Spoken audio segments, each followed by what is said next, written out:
Os Salmos compõem um livro bíblico com 150 hinos ou poesias. E por isso, os Salmos não são tratados como capítulos, como ocorre com os demais livros da Bíblia. Então você não fala Salmos capítulo 1, não. Salmos capítulo 100.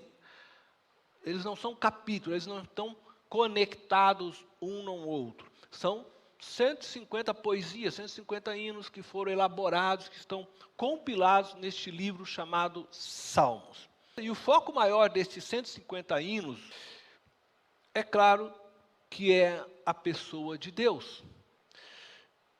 Dentro dos Salmos, nós vamos encontrar expressões de verdades, por exemplo, sobre a pessoa de Deus, sobre a criação, e até expressões de como devemos viver a nossa fé.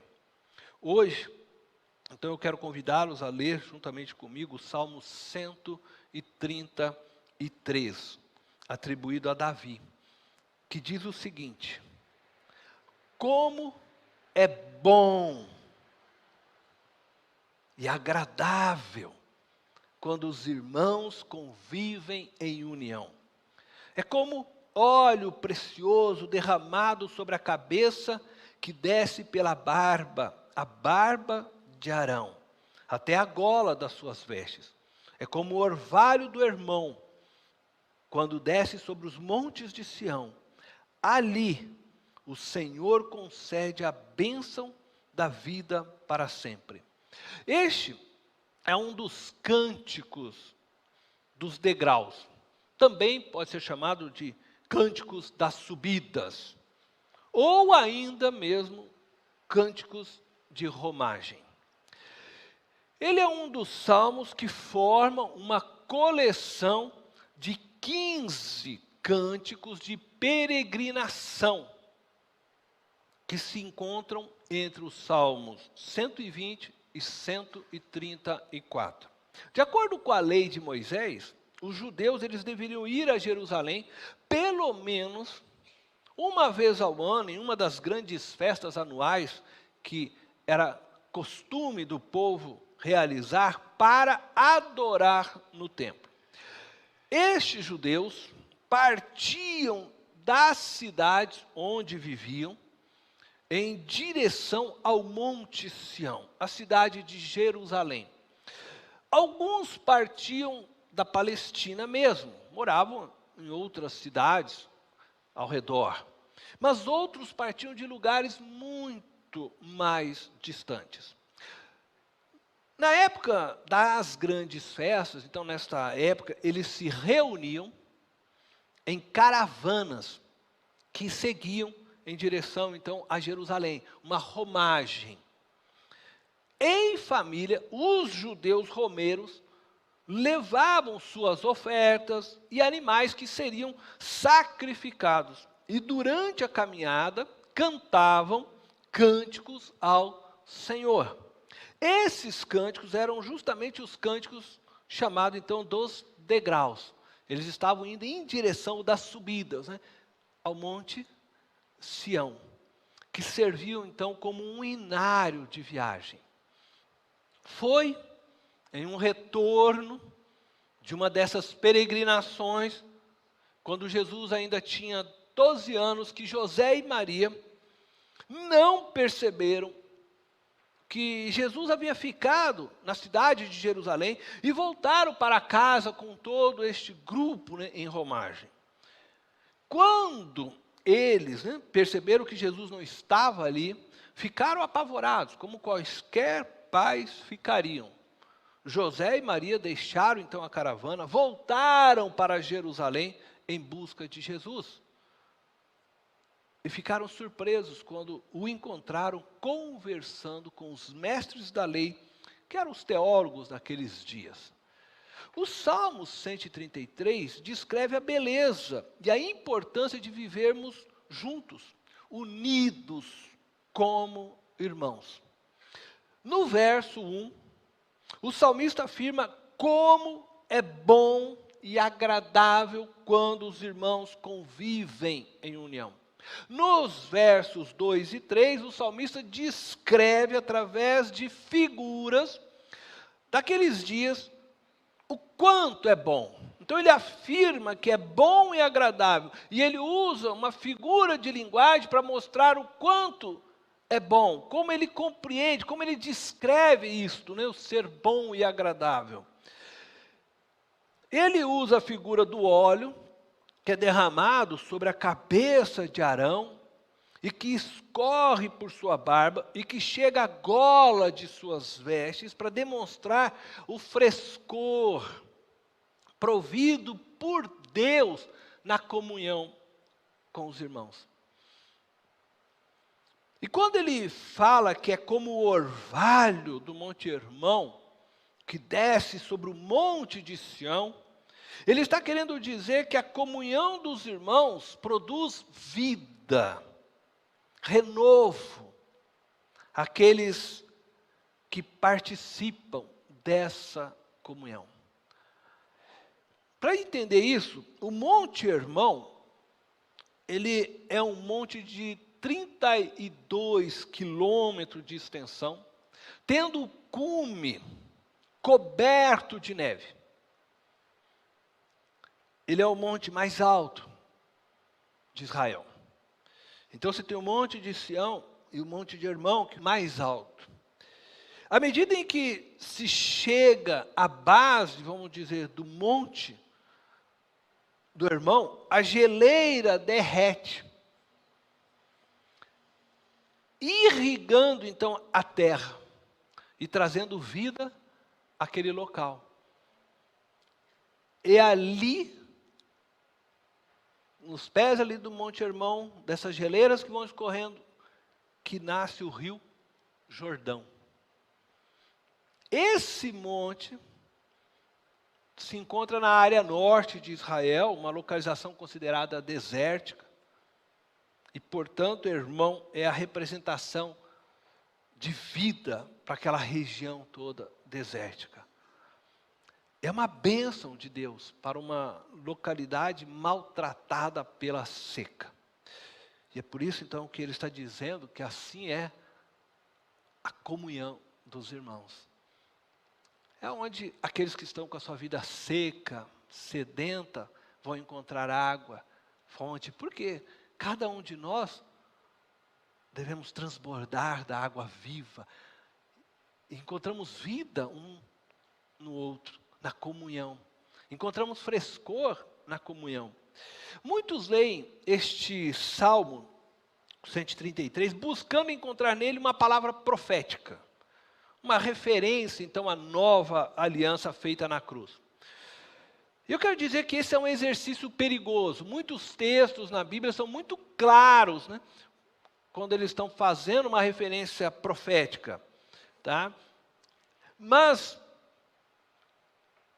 embora seja perigoso, vamos assim dizer, né, fazer ou tentarmos forçar algo de um texto que ele parece não estar realmente dizendo isso, nessa busca de dar a este texto um sentido profético, então muitos veem o óleo da consagração, né, o óleo que é derramado sobre a fronte, né, sobre a cabeça de Arão, como o Espírito Santo. Fazem uma comparação deste óleo com o Espírito Santo, que escorre então sobre a cabeça de Jesus. Arão é nesse sentido também uma figura do sumo sacerdote Jesus Cristo. E a gola, né, o óleo escorre então sobre a cabeça de Jesus, que vai descendo, escorrendo sobre o corpo. Né? Então, ao atingir as golas das suas vestes, quer dizer que este óleo vai escorrendo agora para o corpo. O corpo, nesse sentido, somos nós, a igreja, eu e você. Então, dessa forma, a comunhão dos irmãos, ela é boa e agradável, porque ela provém da ação do Espírito Santo de Deus, que nos une a Jesus Cristo, e age em nosso meio desta forma. Nesta busca também de encontrar uma referência à nova aliança, o orvalho é novamente comparado ao Espírito Santo, que traz vida sobre o monte de Sião. O monte de Sião figura o lugar onde Jesus reinará sobre seu povo para sempre. Portanto, nesta leitura, quando o autor descreve o salmista, ali o Senhor concede a bênção da vida para sempre, ele aponta que em Jesus e no seu reino a vida fluirá para sempre sobre seu povo. Não há nada de errado em fazermos esta leitura. Você pode fazê-lo. Eu penso que Davi não tinha essa visão profética quando ele escreve este pequeno cântico. E nem os romeiros, quando estavam indo em direção a Jerusalém, cantando este pequeno cântico. Acredito sim, que este pequeno hino traduzia claramente o sentimento que este encontro anual com todos os irmãos produzia neles. Eles estão descrevendo uma experiência muito real para eles nessa jornada, nesta peregrinação, enquanto caminhavam em direção a Jerusalém, em companhia, então, de familiares e amigos. Essa convivência entre os irmãos durante toda a peregrinação era boa e muito, muito agradável, prazerosa demais para eles. Ela era, então, nas palavras do salmista e daqueles que a cantavam, porque creio que também viviam essa mesma experiência, refrescante, como o óleo da consagração, que escorria literalmente sobre a cabeça do sumo sacerdote. Era a figura que eles tinham claramente de algo que trazia frescor e que promovia para eles renovo, como o irmão. Ao longo dessa romaria, veja só, eles trocavam experiências. Então, nós não estamos falando que eu ia, por exemplo, somente com a minha família. Essas romarias então aconteciam como? Então, eu ia com a minha esposa, Silvana, com o Danilo, com o Tiago, mas eu ia com todos vocês aqui, com todas as famílias. E nessa jornada, cantando e louvando, também se trocava experiências. Aprendíamos dessa forma uns com os outros. Os filhos iam brincando com os filhos das outras famílias que ali estavam presentes. Ao mesmo tempo, eles iam sendo cuidados também pelas outras famílias, irmãs que estavam lá presentes. E todo mundo se cuidava nessa viagem. Eu cuidava dos filhos nesse sentido de outra família, você estaria cuidando dos filhos de outra família, e todo mundo se cuidava porque estava todo mundo numa caminhada junto, brincando, Você imagina crianças correndo, brincando, possivelmente brincando de ser Sansão, de tantas histórias que eles ouviam, correndo, iam brincando e contando. Era um momento agradável, um momento onde todo mundo se aproximava, se unia. Durante esse período de viagem, eles passavam por muitos perigos, eram assaltados, porque os bandidos sabiam que eles estavam naquela rota e que eles levavam com eles cordeiros para os sacrifícios, alguns levavam dinheiro, ouro, uma joia para a oferta que eles queriam doar, e esses bandidos se reuniam para ir lá assaltá-los, e era a hora então que todas as famílias se juntavam, um protegendo o outro, um cuidando do outro. Durante essas peregrinações, eles caminhavam por estradas estreitas, vejam, eles estão subindo, eles estão indo em direção a Sião, subindo o monte, e muitas vezes pisavam num pedregulho, onde já escorregava, fazia cortes. Você já experimentou fazer essas como é que chama hoje em dia que eles falam aí de...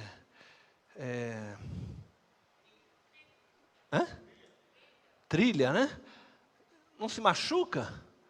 Era assim também. Agora imagina, eles carregando coisas, fazendo tudo, correndo, criança para cá, para lá, correndo, todo mundo cuidava um do outro. Era uma família só. Virava uma grande família. Então, quando alguém machucava, o outro já ajudava, o que trouxe o metiolate, vamos passar metiolate, eu tenho uma faixa, eu te ajudo, vamos fazer. E todo mundo se ajudava durante essa família. Isso é que o salmista está dizendo, como é bom e agradável quando os irmãos convivem em união. Convivem em união. Então, era uma troca maravilhosa de experiência, de filhos, por um momento, de tudo, de troca de remédio, de ajuda, de socorro. Eles estavam ali, feras, muitas vezes leões, que encontravam, eles se ajuntavam todos para proteger uns aos outros. Isso era bom e agradável. É com esta imagem em mente, dos irmãos juntos, caminhando ali em direção a Jerusalém, trocando experiências, cuidando uns dos outros, protegendo uns aos outros, socorrendo uns aos outros, que eu venho hoje exortar você em amor, a voltar à comunhão presencial, à comunhão com seus irmãos. Mas eu não estou falando de estar somente no domingo, de viver um momento com os irmãos. Eu estou falando de viver em união com seus irmãos da igreja, aonde Deus te colocou. Se você é membro desta igreja, a viver em união com seus irmãos desta igreja. Se você que está nos assistindo é membro de outra igreja, a viver em união com a sua igreja. A razão que me leva a exortar em amor essa volta à comunhão é a mesma descrita pelo salmista. Porque é bom e agradável quando convivemos em união.